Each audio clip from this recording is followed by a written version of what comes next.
leading light in the training business in Japan, has been for years.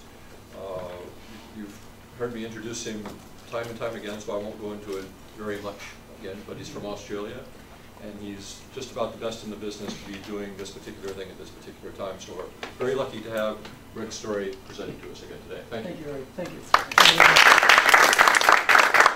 Thank you very much for coming. Today combines two of my favorite subjects. One is presentation skills. The other is sales.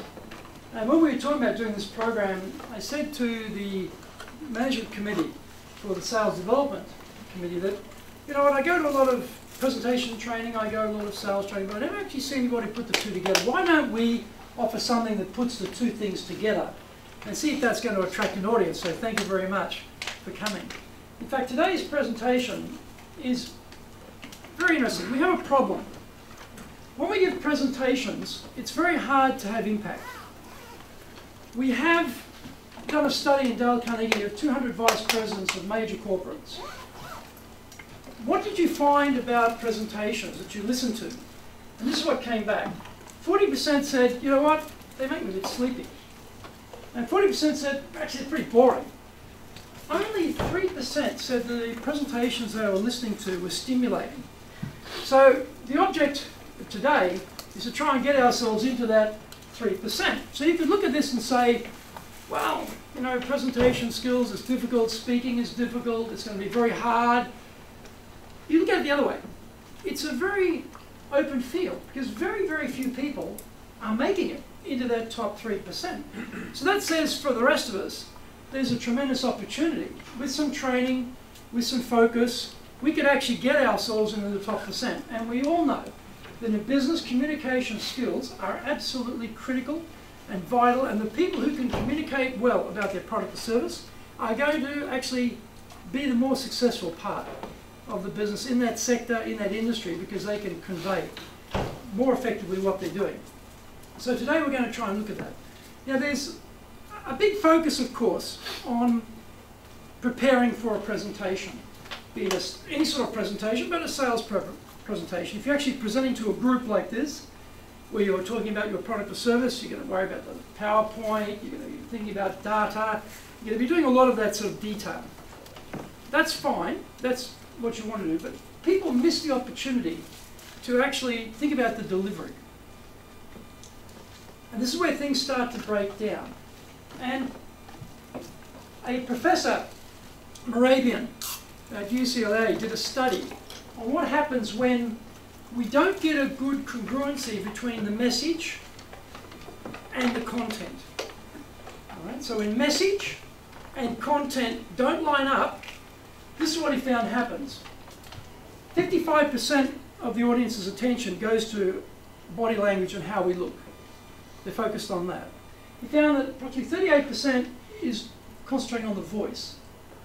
Only 7% are hearing the message. So when your delivery doesn't match with the content you're delivering, roughly 93% of people are not even hearing you. Then you might think, no, that can't be right. Let me give you a demonstration. Try this. See how you think about this. Good afternoon. My name is Greg Story. I'm the president of Dale Carnegie Training Japan. We are the premier world-leading training company, especially in the area of presentation skills and sales. How am I going? What I said was, good afternoon.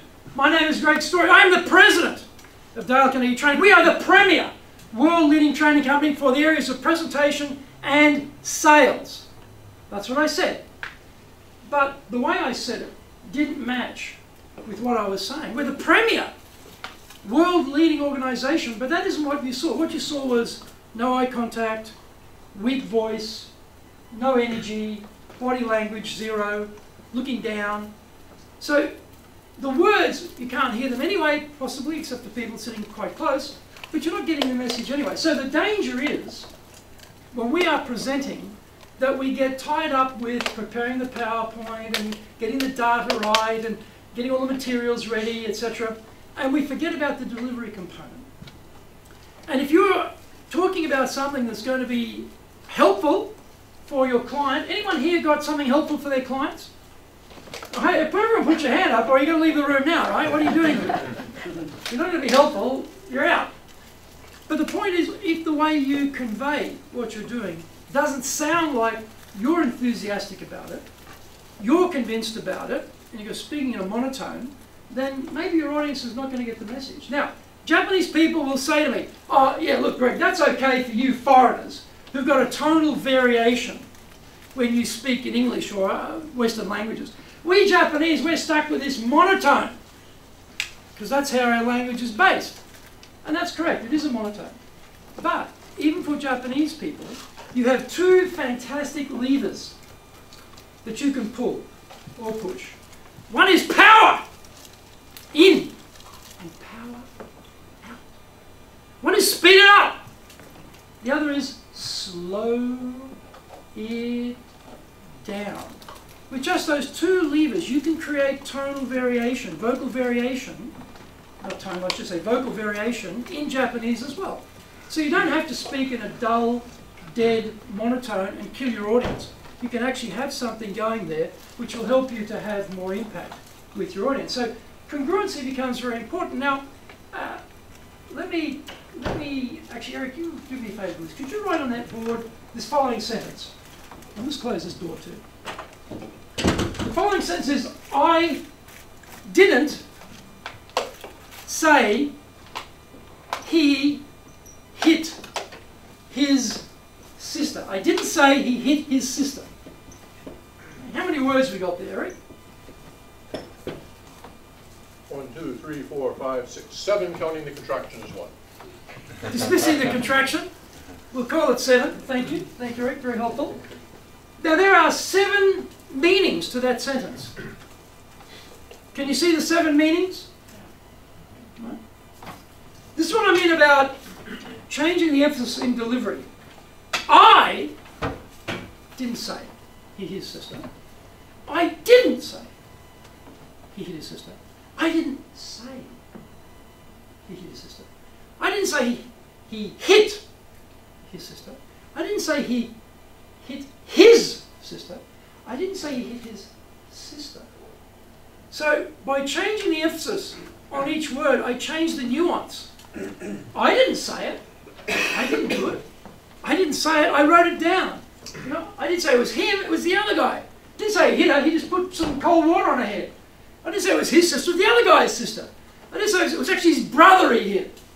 Right? So by changing the tonal variation, we can get a completely different meaning in the sentence. So when we think about congruency between delivery and we think about variation, in your sales presentations, you will have keywords. Somewhere in those presentations, there will be critical and key words. The chances are, most salespeople though, are delivering that keyword with exactly the same power, emphasis, and vocal variation as every other sentence in their whole presentation. So go back and think about some of the key things in your product or service that you prefer to inform customers about, and then think about, okay, what's some key words I need to hit a bit harder? And that could be with strength in, but actually being secretive, talking in a smaller voice, can actually also be very powerful. So don't think it's only power in, you can also take the power out. And you'll find when you hit those keywords with either power in or power out, it will give more emphasis and more strength to that message that you're getting across. So design that. The other part about the problem with a lot of presentations is we spend all the time on the prep, PowerPoint, handouts, but where's the rehearsal time? 0 rehearsal time is what we normally get, right? You get the thing done, you're there, okay, you rehearse on your audience. Same, think about your sales presentation. For a lot of presentations, it may not be so high impact that you need to do a lot of rehearsal. But if it's a large-scale presentation like this, or a presentation maybe in a boardroom, for one-on-one, it's probably not too bad. You know, you probably don't need a lot of prep for that. You're doing it all the time. But we're actually standing up and giving a presentation, being in a boardroom or in a room like this. Then we have to think about rehearsal before we do it. Where do I need to put the emphasis? What's the time? How am I going to use gestures? What am I going to do with this? So for all of us, you know, we tend to short-circuit everything, and we tend to miss some key points. Now, with presentation, there's three parts to having an impactful presentation. One is structure. So is the presentation clear, logical flow? Can people go with it? The second one is obviously content. Now, content tends to be the focus. Everyone says, oh, well, you know, content critical. I've got to have the content right. I'll focus on getting the content right. Yes, but that's only one element. The other one is the delivery, as I talked about now. Now, if you have really great delivery, but your content's terrible, is that going to work? No. If you've got really great delivery, but it's a complete monstrosity because it's so illogical, because the structure's so bad, is that going to work? No. But you can have a really good structure, and you can have a really great content, and have a really lousy delivery, and kill the audience. So, for most of us, this is the one that is really the hardest part to get right. So we talk about some factors that influence our appearance. So obviously how we dress. You notice that, for example, I very kindly, and I'm always given one of the name badges by the organisation I'm speaking at. As a speaker, I tend never to wear them. The reason for that is because I'm moving around, and sometimes in rooms there's spotlights on the stage or highlighting on you, and they tend to reflect the lights. So your audience gets attracted to this thing that's moving here. And I don't ever recommend for guys anyway, you're wearing ties, leave your jacket open, because your tie starts swishing around. It's starting to compete with your face, right? And so ladies, if you're wearing something around your neck, a big arrangement of something here that's competing with your face, be careful about that, because this is the message here. Our face is so powerful. This screen is nothing compared to our faces in terms of the power that it has. So don't diminish the power of your main projection for your message, which is your face. So another one here, of course, is how we communicate. So again, it's congruency, it's hitting keywords, it's having, you know, clarity around what we're saying.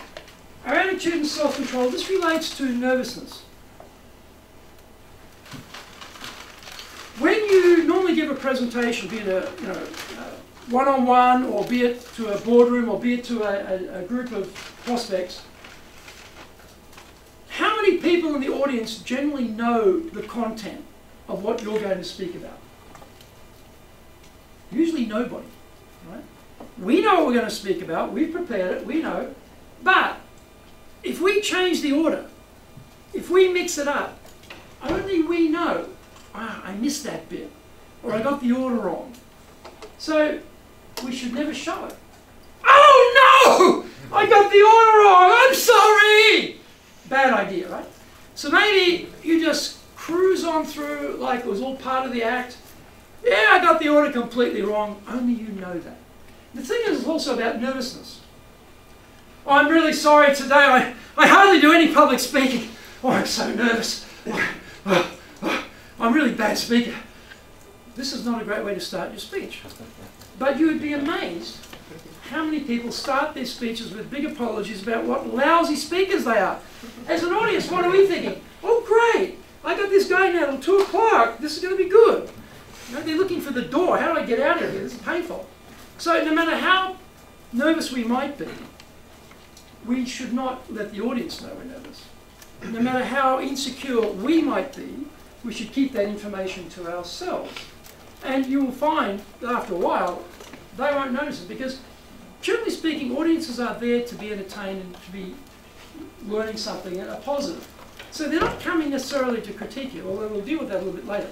So the audience is there basically to have some positive outcome. So they're hoping that you're going to be a good speaker. So telling them that you're not a good speaker, not a good idea. Now, very often, I'd say probably in 90% of cases, I've heard Japanese speakers start a speech in Japanese. They start with an apology. Right?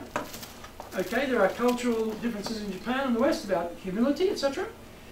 But as a speaker, be it Japanese or otherwise, I would never recommend starting with an apology. I would get into something in the opening that's attractive and go straight in for that and forget the apology. Right? Don't detract from what you're doing. So what else have we got here? We've got how we relate to people. Again, in a sales environment, we may know people in the audience, we may not know people in the audience, depending on how big the room is. Like today, I know quite a few people here. So you can always, talk about people who are in the audience, so you start to build that connection. In a boardroom of clients, you may have met someone from the company already. You may be able to relate to that person using their name in your presentation. I'd really like to thank Eric for setting this up today. It's a great pleasure for us to be here to present our products and services to your company. So I've included Eric. So now he's on the client side. We are now connecting. So I'm not an external speaker so much. I'm starting to get a bit more tight. If I know more, I've met maybe someone early before I got there, get early, meet some people. And then, you say, Ernie, you and I are just having a chat before we started about the direction of the Japanese economy. You made a very good point. And then I talked about the point that Ernie and I were talking about. Now, I may have not met Ernie until today. He may be on the buyer side, but now I've referenced Ernie, so Ernie feels like he's been recognised. The rest of the team feel that there's a connection between the speaker, the salesperson, and the audience. So little things like this help us to relate to people before and during the speech. And all of this adds up to our personal confidence. So some things we're going to look at now. There are basically 4 purposes for our communication. Okay? It might be to convince or impress. So this is basically where you're selling the company. In some cases, it may be part of your presentation where you're not actually getting to the product. It may be before that, where you're actually talking about the credibility of your organization, the credibility of your experience, the longevity of your experience, things that are going to build some confidence in an audience about your organization. That's one style of presentation. Another one might be just to inform. It might be giving data. So I went to an ACJ presentation recently on tax for expatriates. That was to really inform us about regulations and what's happened. So that was an informed type of presentation. But in sales, we are basically in the persuade and inspire to action business. We want the audience to buy our products or services or take action that we recommend. And then there's to entertain. We should be clear about why we're here. If we're in sales, yes, we can be entertaining, but that's not our primary purpose. Yes, we'll have good information, but that's not our primary purpose. And yes, we do want to convince and impress people, but our primary purpose is to get them to buy. So that's the one we want to try and concentrate on. So in terms of preparation, be it a boardroom type of event or a one-on-one or a larger group, who's in the audience? In my case, we deal a lot with HR. We sell a lot to HR for training. So often I'm meeting with HR people. But I might be the director of a division. It might be a bucho in some section or whatever. Who's my audience? What do they represent? What's going to be attractive to that person? If I have a conversation with the CFO, if I have a conversation with the CEO, and I have a conversation maybe with one of the CIO, for example, right? Those conversations will be entirely different because the audience is entirely different in terms of what they want. So when we're doing a presentation, we might have an opportunity where they're all from the same division. That's going to be one audience. We might have a mixed audience, which is going to be a bit more complicated. I'll need to have a number of things in place to hit pockets in that audience of interest, which will be different. The CIO's idea and the CFO's idea will be totally different about one's interested in the technology, one's interested in the money. I'm going to have to deal with both of those in a mixed audience. So we think about who's in the audience before we start working it up. And what am I trying to do? I'm trying to persuade. Okay, so it has to be persuasive. I have to design it to be persuasive. Now, this is interesting. How will I open? Be it on a one-on-one, a boardroom, or a room like this, every single person in this room, when you came in here today, you had all of this morning's stuff in your head. In fact, you had last week's stuff in your head, everything that happened this morning, things that are going to happen this afternoon, and things that are going to happen in the rest of the week. It's all in there. Our minds are very, very full. We're cluttered. We've got hundreds of emails and lots of stuff going on. As a speaker, as someone addressing an audience, be it for sales or otherwise, wow, we've got to break through all that clutter. So that's why starting with an apology is not a great opening. You want to start with something that's going to grab people's attention. Something's going to break through that clutter and get them to listen and look at you. So design that. Don't just start with, well, today I'm going to talk about 3 things. That's too bland, it's too ordinary. Everyone does that, they're going to go straight to sleep. You want to have something that's going to grab their attention straight away about an element in business that is of great interest to them. hit on that particular point. For example, I might say something like, shocking statistic was released recently. The number of 14 to 24-year-olds in Japan has halved over the last 20 years. This is going to make it incredibly difficult for every single one of us in this room to recruit in the future. And we're going to have a talent war amongst ourselves for these young people. That's my opening. Right? So I've addressed a problem you probably didn't know about. I've hit you with a statistic. I've given you something to think about. You're going to be thinking, oh wow, that's right, 40, how, gee, what? That opening is going to break through the clutter. So we need to have something like that, which is going to go straight into here and break open the mind to open up for us. What are the key points I want to make? In a presentation, you can't do everything in the limited time you've got. So amongst the vast offering you have for your product or service, which are the things you want to focus on? Like in our case, we have masses of training curriculum, lots of courses, seminars, modules. Can't cover all that. I'm going to have to think about some basic things I want to cover and just focus on those in the time I have.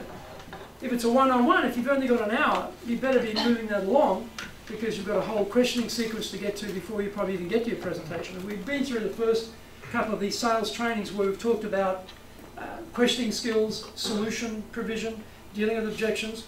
Your solution provision will usually come after asking the question. So that period of time you have for the solution component is relatively short because you're going to try and spend as much time as you can understanding the client's needs through questioning and then come out with the solution at the end. So this part here, how many points you'll make in your solution will probably not be very many, but hopefully it'll be very focused because you've heard what the client wants, and that, and only that, is what we're going to deliver.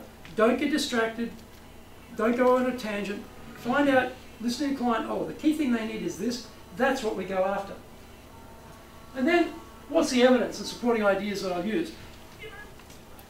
It's very sad, but buyers don't trust what salespeople say. I know that's shocking news to everybody in the room in sales, but that's the reality, right? They don't necessarily believe what we say because we're salespeople, right? So we've got to have good ideas and supporting ideas and evidence that back up what we're saying to get people to buy into what we're offering. And finally, closing. Now, closing will have a couple of elements to closing. You'll be the close of your presentation, which in sales will usually be a question. Right? You'll usually finish off with some sort of call to action or a question to try and get some interactivity going with your client. If it's in a non-sales presentation format, for example, you'd probably just finish with a close, which might be a summation of what you've said or link back to something you said earlier. And then you'd probably throw it open for questions. And we'll show questions in a moment. One of the key things is don't forget to repeat that close after Q&A. Don't forget to go back and say again all the key points, because otherwise, whoever asked the last question controls the game. First impression, very important. Last impression, very important. The last words they hear should be yours at the end of that presentation, be it in sales or be it outside. You've got to control that. So if you go into Q&A, the last words might be your answer to something that's not central to your message. Bring it back to your central message and hit that in your final close, and we'll do much better. So I'm not going to go through this structure today because you're probably pretty much aware of a structure like this, where you have a strong opening, go into a fact about your product or service, then what's the benefit? Now I know this is not particularly a breakthrough idea to talk about the benefit of what you're doing, but so many salespeople forget that part. They talk about the fact of what they do, okay? They talk about the item of delivery or whatever, but they don't talk about what does that mean for the buyer. So the benefit is very important. And then, because people don't necessarily believe what salespeople say, back it up with some evidence. So if you're offering a particular product or service, you talk about what it does, talk about why that's beneficial, and then give some evidence to back it up. So you're probably going to have a few points like that, and then you get into closing. That's a very typical presentation structure, nothing particularly remarkable, except most salespeople just talk about the fact, and they forget about the benefit, and they forget about the evidence. So let's try and weld that in, if we can, where that's possible. Now when we talk about evidence, we talk about how to overcome, actually let me bring them all up. How to overcome doubt. It might be a demonstration of something, it might be an example you use as evidence, it might be some hard facts. Like that 14 to 24-year-old is a government statistic, it's a hard fact. It might be an exhibit of something, you're showing the product or whatever. It might be an analogy. If you've got something that's rather complicated to understand, and your audience are not necessarily technical specialists, analogies are quite good. For example, a very simple analogy. Public speaking is like flying an airplane. When you're flying an aircraft, the most dangerous times are takeoff and landing. When you're speaking, the most critical times are the opening, like the takeoff, and the closing, like the landing, because those are the things that really stick with people. What's in the middle tends to get forgotten. But the impression of you is controlled from the beginning. First impression, really good, and last impression, really good. So there's an analogy. I've compared public speaking to flying an aircraft. They're not linked. It's comparing two dissimilar things for the sake of emphasis. So you might need to think of an analogy if you've got a complex product or service that makes someone who's not a specialist quickly understand what you're talking about.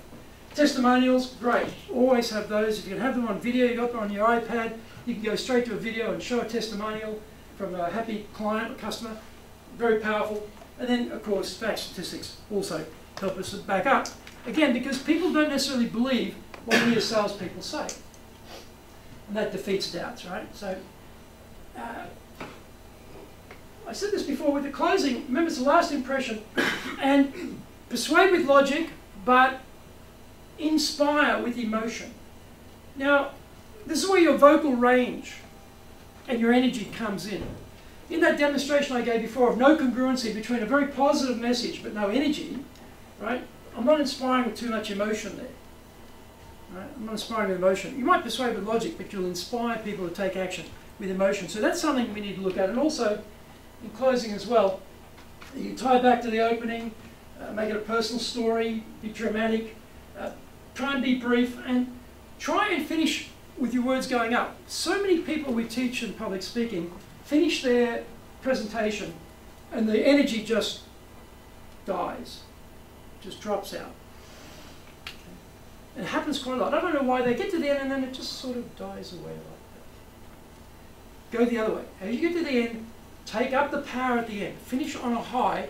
Don't let it drop down at the end and just die. Take it up and finish there. Right? That type of energy is what we're looking for. So be careful about losing it at the very end. I'm going to give you a different presentation structure today. This one you may not know. It's called the magic formula. Now the opening is actually straight into, well, it could be a set piece opening, or we could go straight into the evidence. And then the close is broken into a call for action and the benefit of that action. The reason we're going to do this one today is because it's probably new for you, but it's very powerful. When you're in business school, you're taught, get your conclusion up front and then, explain the conclusion. If you're in sales, that's going to be a bit trickier because you're asking for a yes answer to a buying question. They will not have enough context.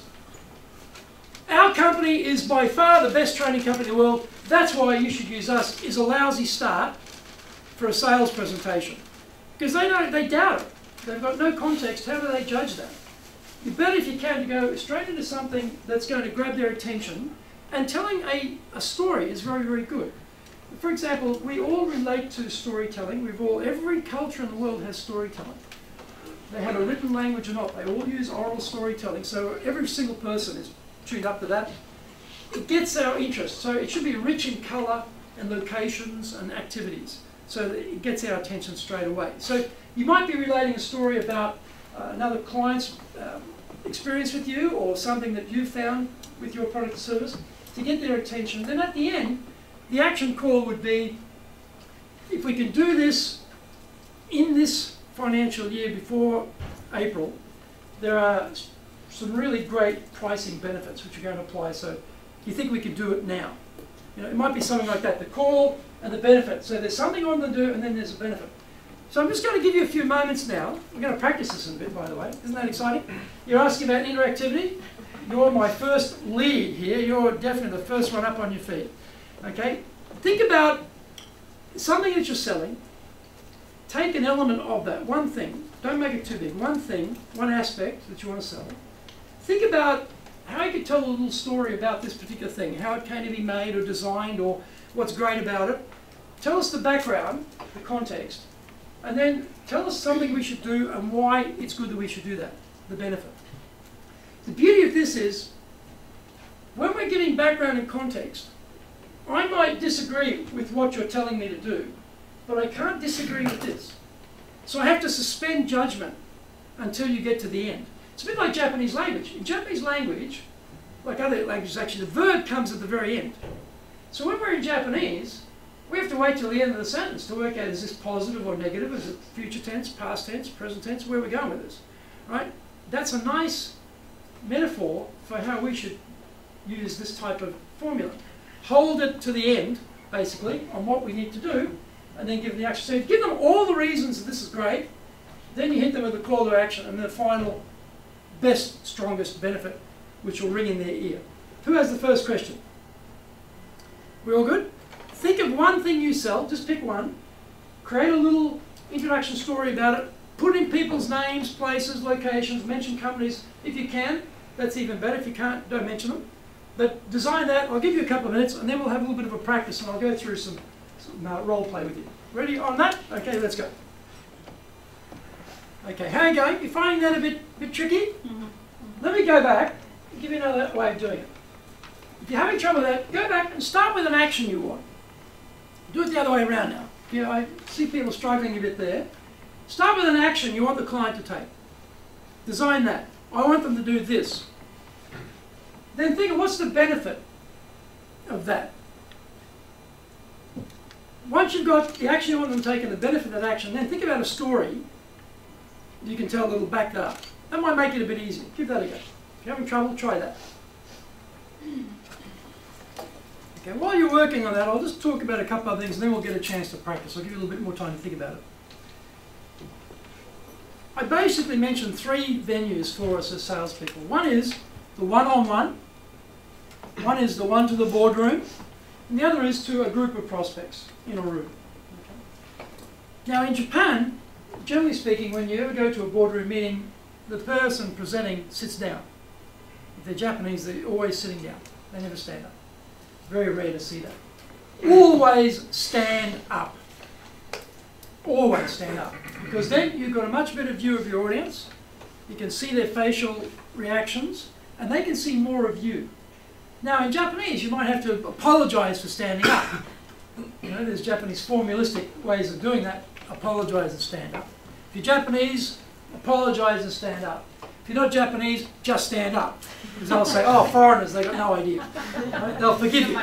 They'll forgive you there, right? But stand up because it's much easier to have gesture and action of energy and voice control when you're standing compared to sitting. If you have to sit, then try to sit in a place that you can see the many people as you can in the room, so you can watch their faces and try and sit high. Adjust your seat, get the thing as high as you can get it, so you've got a bit of vantage point there.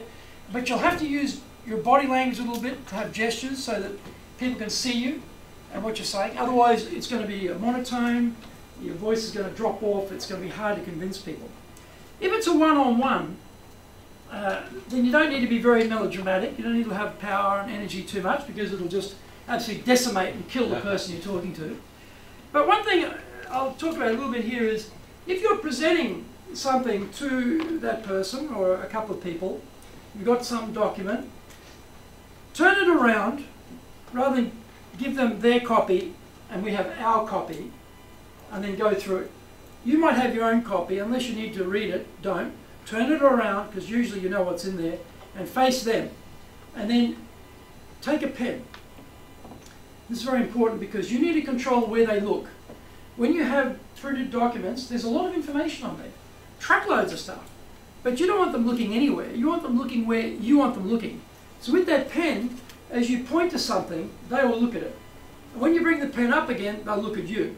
So as you go through, as you're picking out certain things you want to point to, you point to that, bring the pen up again, and you'll find the eyes will come up. Then you make the eye contact, then take the pen back down. So this is a simple way of directing people through supporting materials. Now sometimes Japanese rooms are such that the massive desk between you and the other person and you can barely see them. You're never going to be able to do that. If you go and sit next to them, that's good. If you can't do that, then give them their copy you have your copy, and then direct them to where you want them to look. But if you can, you always take a pen with you and always use that to direct their eye line to the points that you want them to look at. Because in that printed documentation, there will only be a few things you want to highlight. Make sure they're looking at those, okay? So in one-to-one, it's not as much pressure, obviously, as a boardroom or a bigger room, but there's some things to think about. So have we got something down? We've got something down? Okay, now the other thing too for most of us, living in Japan a long time, or if you're Japanese, eye contact is a bit of an issue. Bit of an issue, because we tend not to have a lot of eye contact in Japan. Now, there's a big difference between having a chat and presenting. There's a big difference between doing one-on-one in sales and presenting to a room. When you're presenting to a boardroom or a room, you need to have more eye contact because you're looking at people's faces, gauging their reaction to what you're saying, and you're trying to make eye contact with them so it has power. Now, on your tables, you'll actually see there, I think you've got a little blue card. Did you have a little blue card there? You did? Great. The first one says 6 impact points, and the first one says 6 seconds of eye contact and 6 sectors. What that means is that if I look at you and I just keep looking at you and I just keep looking at you, it starts to become very intrusive. And particularly for Japanese people, they feel very, very, very uncomfortable. Why is this lunatic staring at me? Right? So don't make it intrusive. 6 seconds is about enough to have some reasonable eye contact and then talk something about what you're doing and then move on and talk to the next person. And the 6 sectors is, I'm from Australia, so we've heard of baseball. I guess some people play it, but anyway, I've heard about baseball. Apparently in baseball you have this sort of left field thing, center field, and right field thing happening, right? You have this thing called like the inner field and the outer field. If you think about that construct, my audience here is left inner field, right inner field, inner center field, left outer field, center outer field, right outer field. So I can now break my audience up into these 6 components. So many times I've seen speakers get up and they will talk to this side of the room and just ignore everybody over there completely, or they look at the floor, or they look at their notes and don't look at anybody. So when we break the room up into 6 sectors, we make sure everyone gets involved. And you'll notice in my presentation I've been looking at you and talking to you, and then I'll switch. And I'll look over here and I'll talk over, and I'll come back and I'll look at Eric, and I'll go back up the back and look at Kel, and I'll look over the back here. So I'm trying to include everybody in my audience to feel engaged with me as a speaker. But just for 6 seconds. 2 or 3 seconds is a bit too brief. You can't really make some reasonable degree of eye contact and make a statement before you move on. If it gets longer than that, it does get a bit intrusive. What was the next one? What was after that? Animation. Animation, right? This is the face. So I'm a very serious fellow. So I have a danger as a speaker that I can be very serious when I speak. And sometimes when you get serious, it's hard to discriminate between what is a serious face and what is an angry, upset face. And particularly I find with Japanese people who are usually very serious, they've got to be very careful that it doesn't look like they're unhappy about something. So lighten up on the face, right? Relax your cheeks a bit. Smile occasionally. Don't be too serious. I mean, a serious subject should be serious, but be careful about looking angry and serious. Just look serious, but look sort of friendly. Okay, that's what it means. And animation means show surprise about things. Show something in your face that's going to highlight the point you're making. Ooh, you should have seen that presentation. It was a disaster, right? Ooh, I react. See, my facial reaction highlights the fact that it was a disaster, and the hands come in. Disaster. So the power of this gesture emphasizes the word. So I'm using my face, using my gestures in combination. What's the next one? What, modulation? Modulation. We talked about vocal variety, right? So we've got those highs and lows, so it's not boring, monotone, power in, power out. Now I'm using quite a bit of power today as a speaker because of the size of this room, and I'm teaching. I'm not actually doing a public speech per se, I'm actually teaching something. So I'm taking on more of a power drive than I would normally in a public speech. I'd have more soft in a public speech than I would today in this particular circumstance. But look for those soft moments, because a soft moment can be just as powerful. It can be almost like a secret. Just you and me know this. Right? You share it with the audience like it's a real secret. And people go for that. So don't always think it's got to be strong. You can reel it back in and have little episodes of secretive intimacy with a soft voice that grabs the attention of the audience and makes them listen.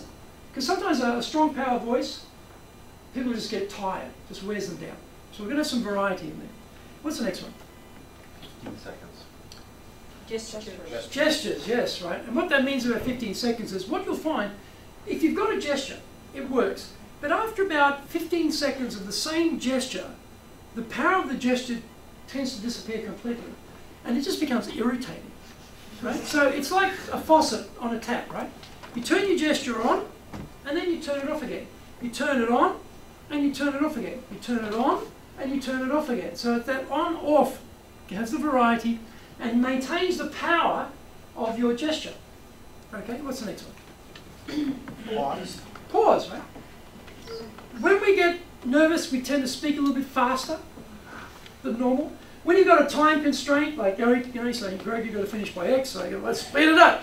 You've heard this by speakers, right? Oh, we've only got 45 minutes today. Oh, we're going to have to go really fast. Bad idea. Extremely bad idea. Cut, cut, cut, cut, so you don't have to go really fast. Because what you're looking for here is buy-in. What you're looking for is understanding. And if you've got good content and you've rehearsed it and you've worked it out for the time range and then you've got good delivery, you'll be fine. You'll be fine. You don't have to pack it all in. Remember, this is not an informed presentation for sales. We're not here to inform you. We're here to persuade you, right? Get you to buy something. So we've got to make sure that what we're presenting is going to be really getting your attention, making you want to do that. So pausing is handy because if we're getting a bit fast, it'll help us to readjust. So stop for a little bit, regroup, and start again, but a bit slower. If you're giving people a lot of information and they're having trouble absorbing it, stop, pause for a little bit, let them assimilate, absorb the message, and now give them the new message. So pausing is very, very handy. And as we all know, in a one-on-one meeting, if it's a Japanese buyer, they are totally comfortable with long, silent pauses. No problem for Japanese buyers at all. It's foreigners who feel, especially Australians, we've got to fill up the gaps, right? There's a break in the airwaves here. There's obviously a miscommunication. I got to try harder. I got to talk more. I got to fill up every second. No. Pause. Regroup. Let them have time to think and pace it a little bit better. What's the last one? Posture. Posture. So we teach these things that are pretty simple. What does it say? 50-50. It says about shoulder width apart and about 50-50 weight. That you would think would be the easiest thing in the world. If I was going to give you a difficult task today, that would be a relatively easy one. When we're teaching presentation skills, we start here within like, I don't know, maybe a nanosecond. Now we've suddenly got this variation, right? Or ladies have got this variation, okay? Right? Or guys are going to have this variation. If we want to look professional, stand tall, shoulder width apart gives you enough room to move your hips, move your head, got some stability there without being locked up, and you look very sharp, very straight up and down. Pittali, as they say in Japanese, right? It looks very, very correct. So that's how we want to appear, very correct. So when you're standing, be careful about slouching and looking too casual. If it's beers after work, casual as you like. If it's a formal presentation, no casual. And I don't think Japan is a country where you can be overly formal. I think you'd have to work really hard to be too formal for Japan. This is not a country that's going to have that problem. Right? Now, for a relaxed Aussie like me, you can imagine the struggles I've had, but even I've learned to do that. So that's little mechanics. These are purely simple mechanics for you. You can keep that in your wallet or your purse. Before you get up and speak next time, just whip that baby out, go, oh yeah, boom, boom, boom, got it, and then you'll do a much better job when you're speaking. Right? And we're going to have a practice run now. So we can practice these, and we're going to practice with partner. So I'm going to ask you in a moment to all stand up, find a partner, probably one left over. I'll partner with that person, the lucky person, because I get to do it twice.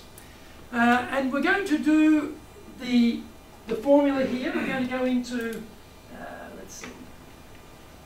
We're going to go into the example, and at the end we're going to call the action we want and the benefit from that as our mini presentation. The people who are listening have a couple of jobs. The people who are listening, first of all, they have to model the posture. So the listener can't be like this. Can't be like that. The listener has to be standing just like that, relaxed, making eye contact, right, like that. And they're listening. And what they're listening for is, what's good about this presentation? What's this person doing that's good? Because sometimes they're doing things that are quite good, but we don't even know it. Right? So if you find that you're doing something good, keep doing that. And then we're going to tell them how they could make it even better. Right? That's your object. Plus, give them some feedback on these 6 impact points. How did they go? Did they have voice range? Did they pause?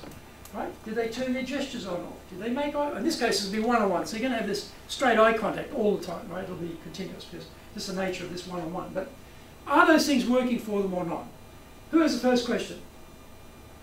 Please stand. Find a partner. So how did that go? How did you find that? How did you find that? What was good?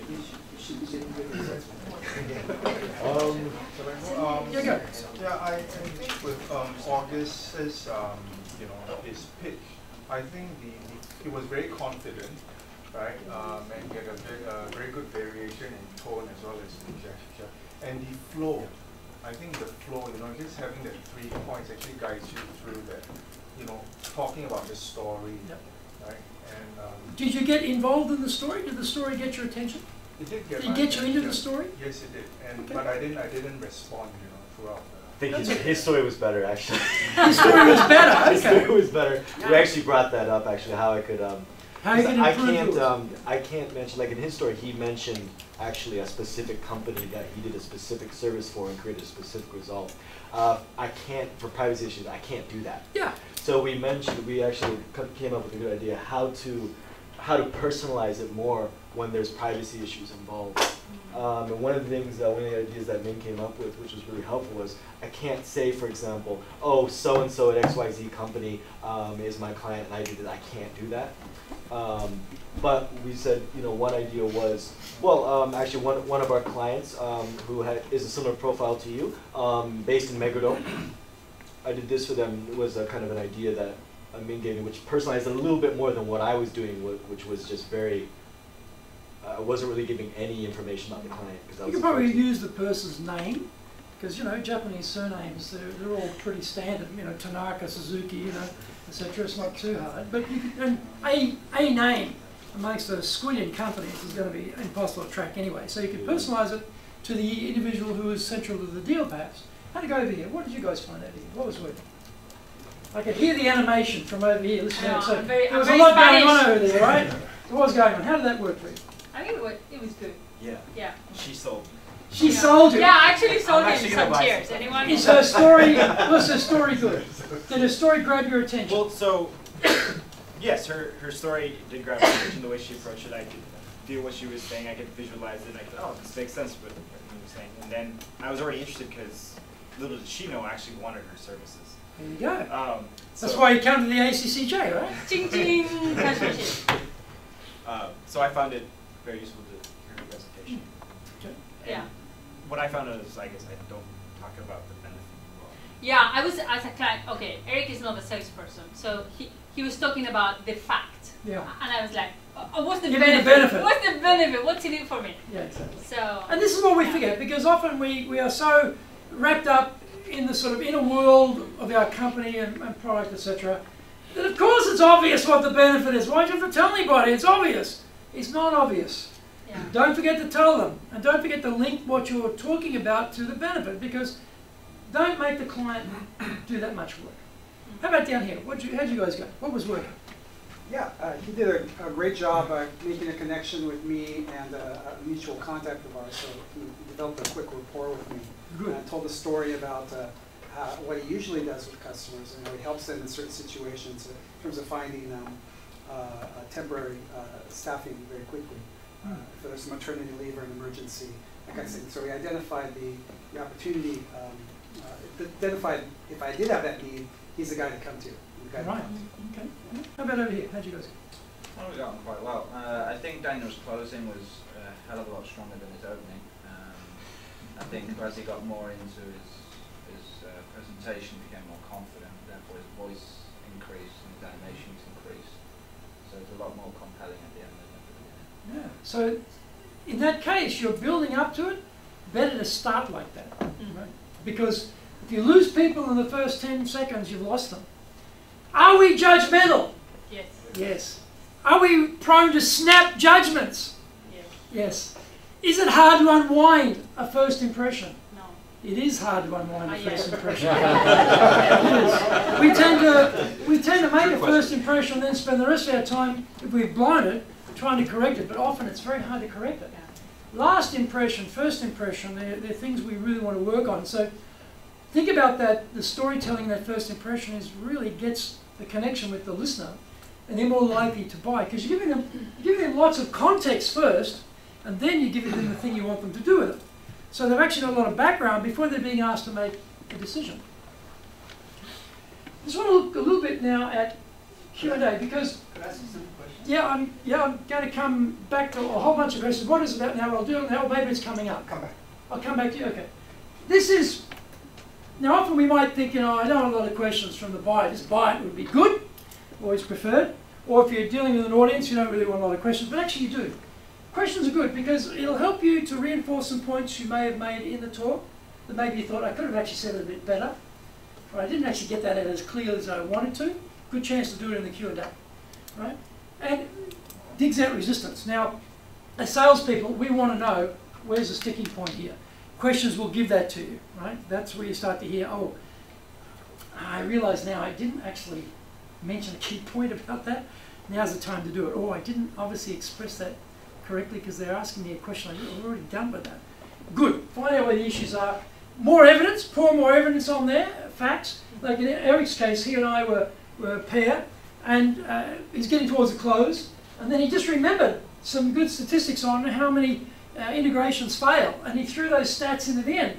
It gave him a chance to bulk up the power of what he was telling me. And then, of course, in this case, you're getting more interaction with your audience. Now, as salespeople, we should never be afraid of objections. Objections are good. If there are no objections, often there's no sale, because there's no interest. If people are asking you questions about what you're proposing, that shows there's some interest. They actually want to know something about the content to make a judgment. I take that as a very positive sign. And Q&A in a formal situation like this or in a group situation will come up. So here's some more guidelines. So you might start in a presentation format, have time for Q&A, but specify the time.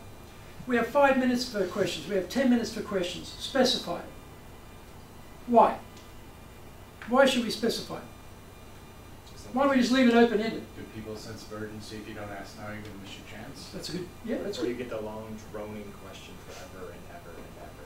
It's never happened. Statements. A rival speech, thinly disguised as a question, but we'll come back to that. Why else? Why else should we specify the time? Gives If you you're- control over when to close it out. Yes.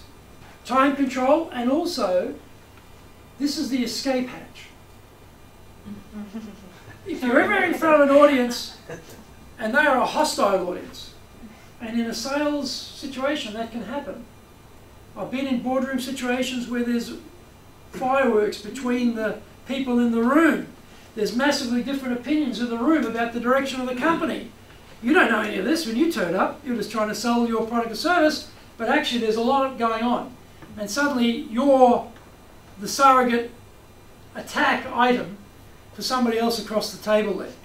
And they're into you because they're trying to get at them. So it's always good to say, we have 10 minutes for questions. Here's the first question, because then if you've got to say, well, it's time to go, you can escape with dignity and not look like you're sneakily running out the door because you've had the absolute crap beaten out of you for the last 15 minutes or something, right? So specify the time. Other one is, who has the first question? You notice I said, who has the first question? I put my hand up. I'm modeling what I want you to do. Now, particularly in Japan, it's very hard often to get the first question, and I'm a notorious asker of the first question. And I do that simply because I never know when the last question is going to be, but I always know when the first question is going to be. If I get in early, I'll get my question guaranteed. And usually there's a big pause because no one wants to ask the first question, so there's a massive opportunity. So you're modeling who has the first question, and then away you go. And then, if there are no questions, then it goes a bit flat, doesn't it? Who is the first question?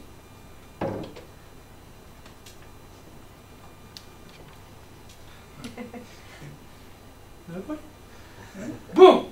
Don't let that happen. Who's the first question?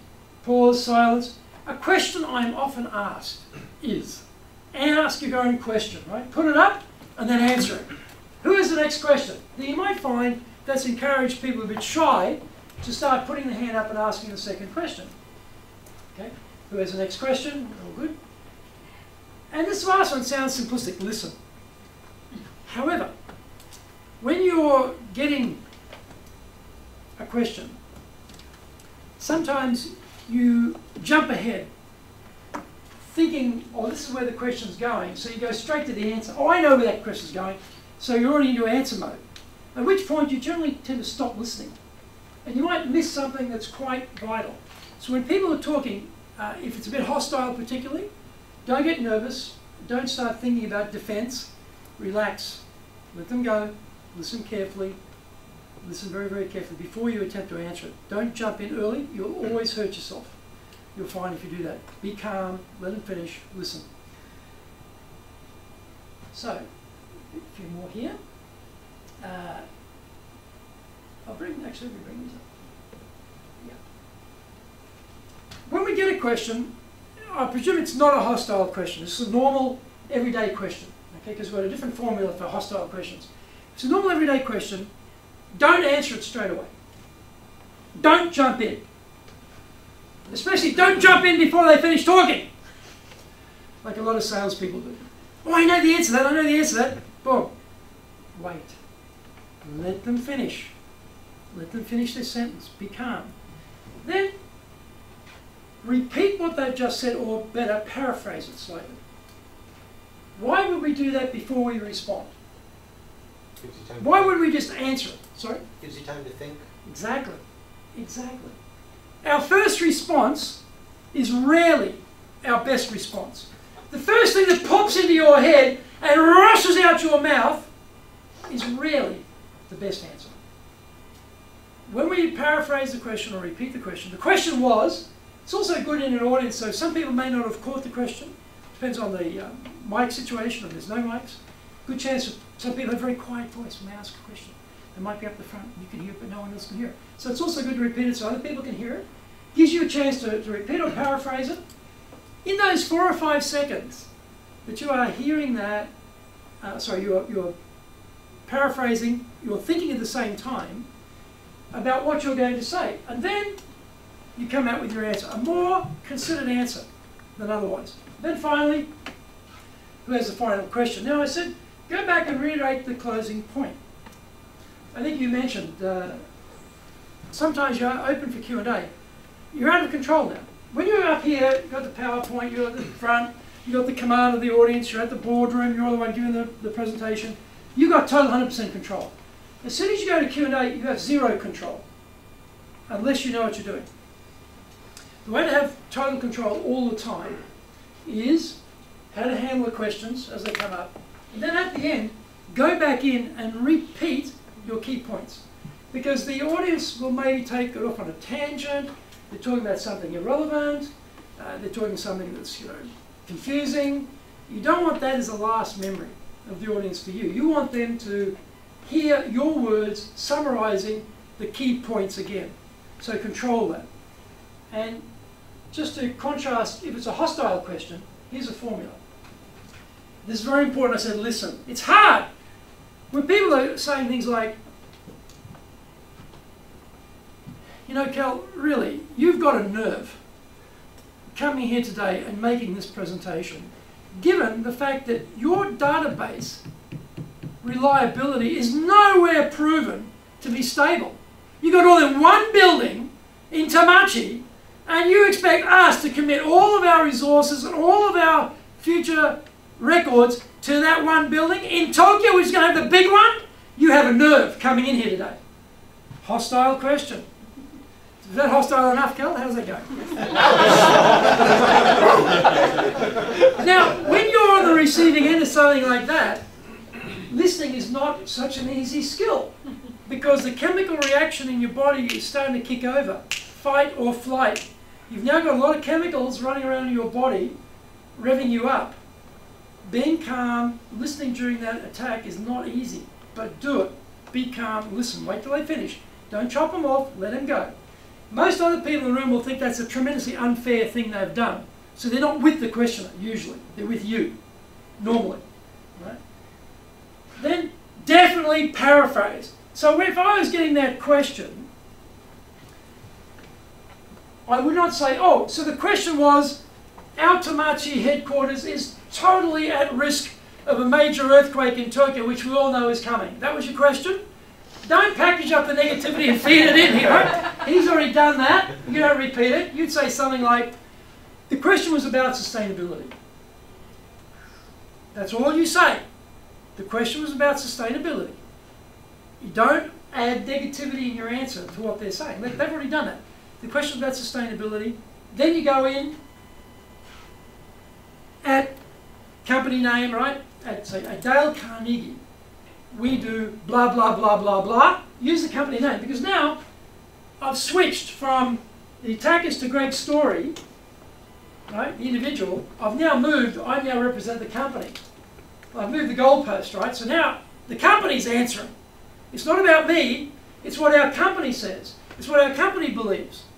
It's not about me anymore. You see that? I've moved.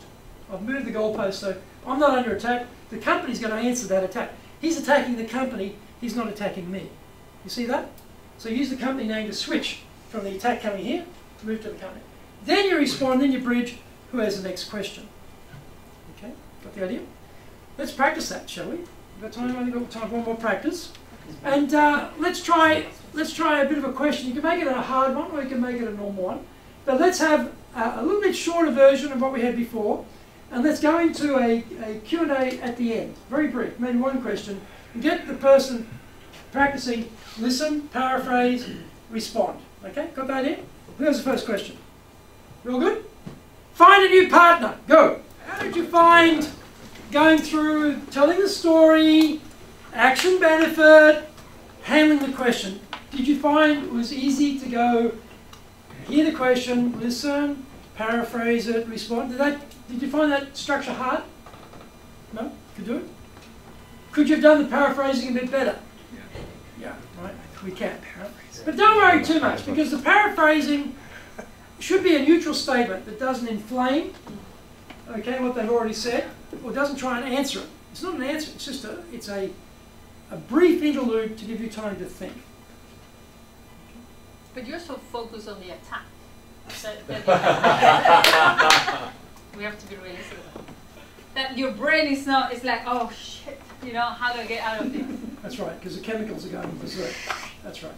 No? That's why you've got to be calm. We need to And that's practice why, a lot, no? yeah, you've got to be, yeah, exactly. If you stay calm and don't see the first instance, our natural response is to go to a response. Right? I'm going to answer this. Hold that thought. Yeah. Don't. Your first thought is going to be, I've got to go to paraphrase. Go to paraphrase, and while you're going into paraphrase, your brain will then go, okay, now I'm going to come up with an answer for this. I'm going to come up with an answer for this. Right? That little interlude makes all the difference. I wonder if in the preparation of the presentation, you can also allow for some preparation of objections or difficult questions. Yes, if we dealt with this and we did objections the Yeah. last time we had the meeting.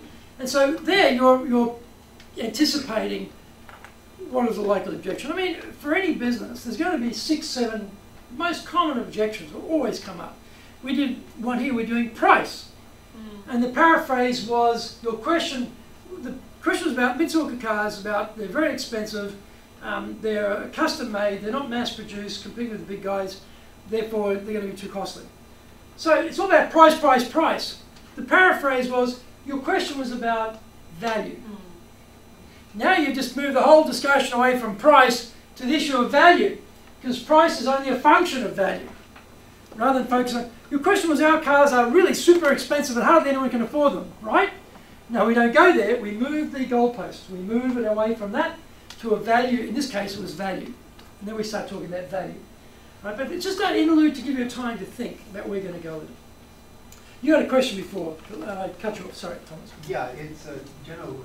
Any time of the day is a more preferred time to try to make your presentation, like in the morning or just after lunch or After lunch. That's very interesting. That's very much dependent on your energy. I'm a morning person. I hate making sales calls in the afternoon because I'm not at my best. I'd always go for the morning, always, because I'm freshest. If you're trying to see me as a person selling, you'll always see me in the afternoon when I'm at my worst. I don't give you my quality time if you're trying to sell me something. You ring up Greg's Story and say, I want to come around and meet you. I say, yeah. How are you at 4:30? No good. How about 4 o'clock? How about 3:30? You know, I try to be out selling in the mornings myself when I'm at my best. But other people are better after lunch, for example. They take a bit of time to warm up in the day. After lunch, bit of a nutrition hit. Away they go. It depends very much on your biorhythms and your energy. But pick the time when you're at your best. All right? Pick the time you're at your best. For me, it's mornings. Here's the next question. Yeah. Yeah, I have a problem actually. I speak very enthusiastic and all that, and then I have a translator. Then I'm up again, and then the translator. How do you do that? Now, is your translator on the start, or is your translator? Start. Then train your translator to speak with animation, and speak with tonal variation, and speak with enthusiasm when they interpret the words. I know a company that can teach that. I'm up for that, yeah. I'm serious. If you're, it's a killer because then you have to pick up from where she left. And it's like, why do you have to pick up from where she left? Why can't she be you or he be you? Because if they're a hired gun, you can't control that. Yeah. If they're on your team, you can train them. Yeah. So they may not have to be as emotive as you are, but when they're interpreting, they can put emphasis on key words. You know, they can hit certain key words, hard or soft, to make them more powerful with the listener. They can have some energy and some enthusiasm as the interpreter, because they're conveying not only your words, they're conveying the sales process on your behalf. So train your person to think about those. They think, I'm just a machine. Words come in here and words come out here. No, they're part of the sales process. Where's the next question? Last question. Yeah, sorry. Who has the last question? Yeah. Greg, we were sitting next to each other at an event recently. You mentioned the word charisma bypass. Was it in relation to the speaker by any chance? No, I don't have any relation to the speaker, but basically we were watching the speaker just completely lose control of the room. Yeah. And I was thinking, I'm going to ask Greg about that when we do the presentation series. What happens when you just start to lose control of the room? The speaker he's talking about was introducing the event. And it's a luncheon event. Lots of noise, clinking of glasses, scraping of knives and forks, chat, chat, chat, chat, chat. And the speaker was actually physically a very imposing person. So, you know, I'm not a very imposing person physically, but this person was quite tall, quite well built, so they've got physical power just from looking at them. But the voice had no power, and there was no command in the voice. So the speaker is struggling to get the room to come to order so we can start the meeting, and have the speaker getting nowhere. And then finally some very kind Samaritan in the audience got a glass, went bang, bang, bang on the glass and made everyone shut up. Right? So they listened to this person introducing the speaker. And what we're saying is charisma bypass, because they didn't come across with any power. Now, I'll guarantee you, I'm up to nearly 500 public speeches, most of them in Japanese. And Japanese audiences are very noisy. They come in a reception, there's drinks, and they're noisy, and you're in a big room, and the people down the back pay no attention to the speaker, because they're chatting and drinking, and it doesn't matter who it is. No matter, and I've been in rooms with very high-powered Japanese individuals in society here. No mercy for them either. They're chatting and carrying on, oblivious. But I'll guarantee you, they'll shut up when I start. because I hit that first couple of words with so much power. What the hell is that? You know, it makes them stop. Or foreigners speaking Japanese or whatever it might be. You know? You've got to have that. I said before about clutter. That speaker was not able to break through the clutter of the audience or the attention of the audience because the power projection was not there. That speaker had to start with, "Ladies and gentlemen, it is our great pleasure today to present a wonderful speaker. In a few moments, we're going to hear about blah, blah, blah, blah. Please join me in welcoming to the stage." There's a lot of power in that. Now, that was a pretty big room. For a big room, that's suitable. For a room that's not that big, I probably wouldn't go that hard in power. But you're in a bigger room like that and people are not paying attention, you've got to go in hard. Now, if the speaker had done that, I'll guarantee you, we would have all stopped chanting like that and paid attention and the meeting would have started. It finally started, but not because of the speaker's ability to introduce the event. So, as I say, that vocal variation and having the ability to hit key words, it plays out in the sales structure itself, it plays out in presenting, it plays out in simple things like introducing the key speaker for the day. Let me conclude by encouraging you to take your 6 impact points and make that your habit. Let me challenge you to think about storytelling in your sales process. Let me challenge you to think about not jumping to your first response when you get pushback from a client, and think about a paraphrase and going to your second and third considered response. And let me challenge you to think about having a little bit more energy in your presentations to imbibe some of that enthusiasm you have for your particular product or service and make that transfer to your client.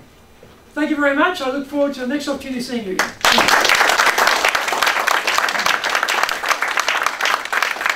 Thanks, Greg. An extra hand of applause for all 4 sessions together. This is 4 sessions worth of applause.